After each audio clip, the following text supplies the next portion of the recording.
Sumasali ako sa mga search Search? Wow! Anong search? and rescue operation. This is Caprice Gaetano, and I'm ready for my close-up. TikTok style. I wouldn't change a thing even if I could. TikTok. I'm feeling so good. First photo. Yung picture po na yan ay nasa Saudi po ako. So, gusto ko po talaga yung nako-cover talaga ako ng baby ako. Nakikita ko po sila sa Saudi kasi na nako-cover po sila. So, may picture po ako ng baby ako. Yung grandparents ko po yung nag-picture niyan.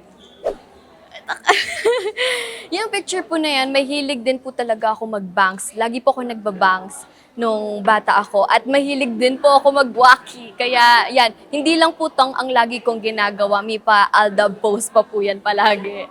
Yan po, yung picture na po na yan. Siguro mga 3 po ako niyan. Do you still remember paano naglalaro ang isang 3-year-old Caprice that time?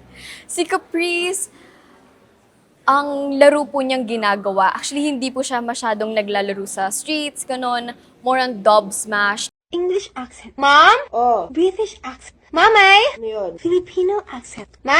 Isa pa, sasapakin na kita. Ano yung amenities? Amenities. Ano nga yung amenities? Parang you're claiming something. Ano claiming something amenities? Oh, wag niyong pakialaman to ha. Amenities. Ganun. Yung mga salitang French. Esi beaucoup. Esi beaucoup pour salé. Oh.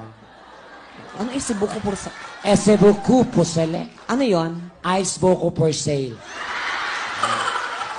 Lord, kung hindi man kami para sa isa't isa ng crush ko, kami na lang kasi! Kami na lang, Lord! Kami na lang kasi! Kami na lang kasi! Kami na lang! Bakit kasi hindi pwede maging kami? Kami na lang, Lord! Kami na lang! Sumasali ako sa mga search Search? Wow! Anong search? and rescue operation.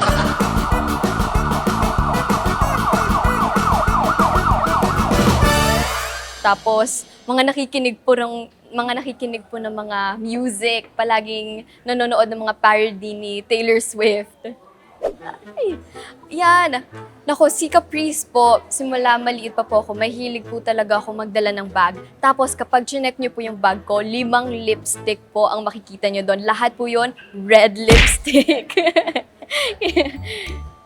Ito po, yan po yung picture na yan. Nag-picture po ko before pumasok sa school. Nung face-to-face pa po ako niyan. And sila mommy po yung nag-ayos ng hair ko.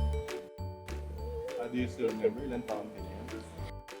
Yan po, nagsuschool na po ako. So, mga 5 to 6 years old po ako niyan. Ay, yung pong picture na yan ay yung first Holy Communion ko. And sila mommy po yung nag-capture ng picture na yan. At yan po yung first time talaga na ano na po ako ng ostia. So, blessing. Kumusta yung feeling ng first time mo naka-experience nung Holy Host na pwede ka na mag-communion? Nung pwede na po ako mag-communion at mag-first Holy Communion po ako, sobrang na-excite po talaga ako dahil nakikita ko po yung parents ko, nagla-line up po sila sa church. So gusto ko po talagang mas ma-bless pa po ni Lord. Naalala mo ba kung anong prayers mo kay God that time? Ang prayers ko po kay God that time, lagi ko lang po sinasabi na bigyan po ako ng blessings lang po palagi at nag-thank you po ako sa Kanya. Yan po picture na yan, I think yan po yung unang-unang first moving up ko po. Parang graduation po yan. Tapos sumayaw po kami. Yung school po na yan, nung face-to-face po ako, malapit lang po talaga siya sa house namin. Doon po ako nag-kinder. Yan po ay nung Valentine's, si Daddy po talaga lagi po siyang nagbibigay sa akin kahit maliit pa po ako ng flowers. So, yung mga flowers ko po, unang-una ko pong natanggap yun kay Daddy. Every Valentine's, hindi po mawawalan ng flowers from Daddy. So masasabi mo ba na nag-set talaga ng standard si Daddy kung ano dapat ang isang lalaki, gano'n siya ka-sweet sa isang babae or sa isang kaibigan? Ano yung mga sinet ni Daddy sa'yo about treating a lady, treating a girl? Si Daddy po talaga, sinuspoil niya po ako, lalo na po pag Valentine's. Siya po talaga yung reason kung bakit mataas po yung standards ko. Kaya proud po ako at masasabi ko po talaga na gagawin ko pong standards yung Daddy ko.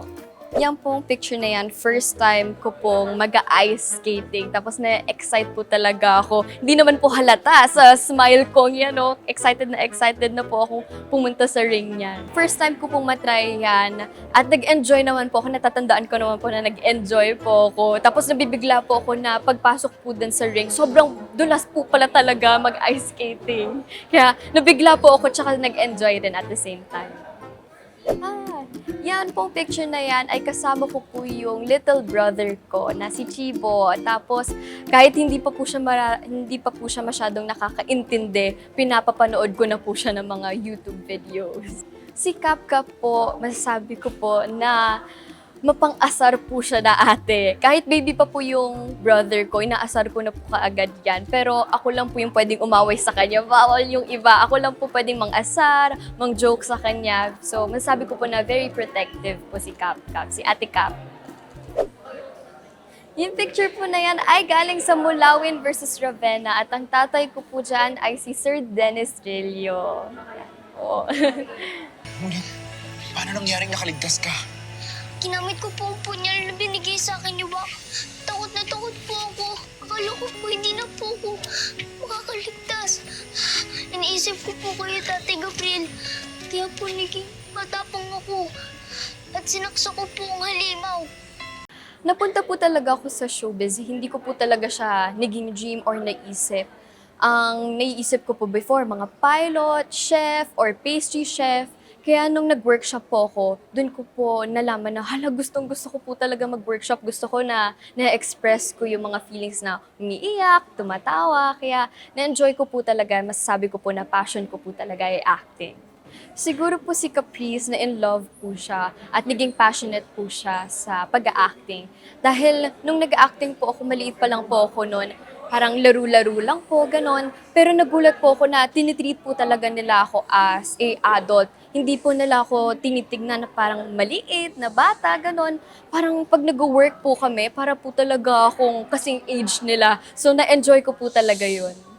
Yan po ay galing sa Prima Donnas. Young po ako ni Ate Althea Ablan. At yung role ko po dyan ay boyish. Sino kayo? Kamag-anak ba namin kayo? Di ba po siya po si Mamberto? Oo, siya si Berto. Di ba po siya po si Mamberto Arcola? Si Berto di mag-iba ito. Ganun po ba? Pasensya na po.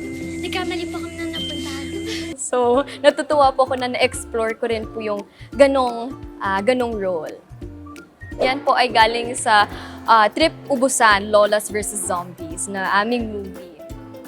How was it working sa tatlong veteranong komedyante na to? Nako, sila Lola ni Dora, Tini Dora, masasabi ko po talaga na nag-enjoy po talaga ako. Parang wala pong araw na nagtiping kami na malungkot po ako. Lagi po akong masaya tuwing kasama ko sila. Tsaka on and off cam, lagi po nila ako niloloko. Tsaka tinitreat po talaga nila ako as their apo, si Charmaine. Paano inaasar ng tatlong lola si Cap that time? Inaasar po nila ako na, apo, kahit hindi po kami nagtitiping, apo, ano na apo, niloloko po nila akong ganon. Yan po, picture po namin ni Daddy. Nasa isang event po kami niyan. Tapos sabi ko po, picture tayo Daddy. Kasi mahilig din po talaga ako mag-picture ng bata ako. Mga picture ko po, may mga waki, mga naka-lipstick. Yan po yung mga makikita nyo sa gallery ni Caprice before. Ang parati po nilang ina-advise sa akin ay i-enjoy lang po palagi yung teenage life ko.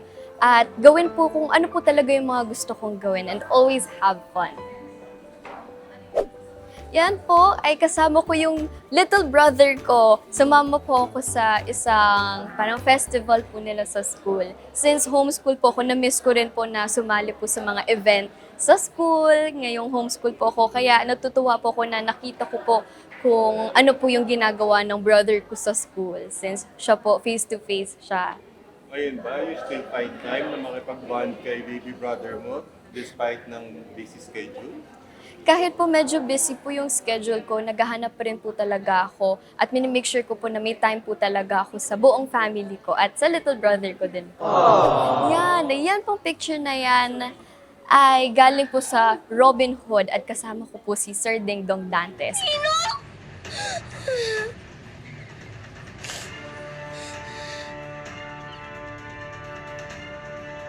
Ba't kasi kayo nandito? Gusto po kasi namin kayo surprise pa po ng pagkain. Pero kami po surprise po kayo si Ninong.